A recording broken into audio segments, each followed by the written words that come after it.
সচিবালয়ে অগ্নিকাণ্ডের ঘটনায় কড়া বার্তা দিয়েছেন স্থানীয় সরকার, পল্লী উন্নয়ন ও সমবায় মন্ত্রণালয়ের উপদেষ্টা আসিফ মাহমুদ। সমন্বয়ক হাসিব ষড়যন্ত্র করে লাগিয়েছে কিনা আমরা এটা তদন্ত করে আমরা জানতে চাই। এখানে অন্তর্বর্তীকালে সরকারকে ওটা দায় নিতে হবে। যেখানে এই সচিবালয়ের ভিতরে একটা কুকুর পাওয়া গেছে, দেশের সর্বস্থান সচিবালয় 7 তলার ভিতরে ভাই কুকুর গেল কই থেকে? কুকুরটা গেল কই থেকে? সেখানে যে সার্কিট হলো, আপনাকে সিকিউরিটি গার্ড ভাই। সমন্বয়ক হাসিবের বক্তব্যটুকু সবারই মনে থাকার কথা।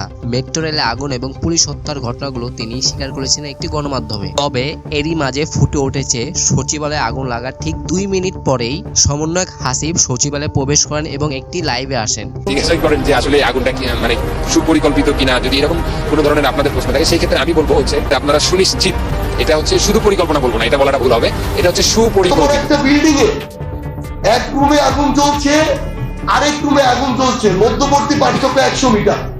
এটা কিভাবে সম্ভব? এত সিকিউরিটি থাকার পরে তিনি কিভাবে সচিবালয়ে প্রবেশ করলেন তা নিয়ে প্রশ্ন উঠছে। যেখানে সংবাদ কর্মীদেরও প্রবেশ করতে দেওয়া হয়নি, সেখানে সমন্বয়ক হাসিব কিভাবে প্রবেশ করলেন?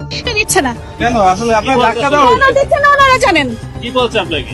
আমাকে বলছে এদিকে ঢুকতে দিবে না। কিন্তু সাংবাদিকদের যাদের পিআইডি পাস আছে তাদের কিন্তু এখানে ঢুকতে দেওয়া হচ্ছে না। আবিষ্কৃত প্রথম যন্ত্রের নাম হচ্ছে ষড়যন্ত্র। আমলাতন্ত্র নাকি ষড়যন্ত্র, এই জিনিসটা কথাই দেখতে হবে। সচিবালয়ে আগুন, হোয়াট এ কোইন্সিডেন্স নাকি হোয়াট এ প্ল্যান।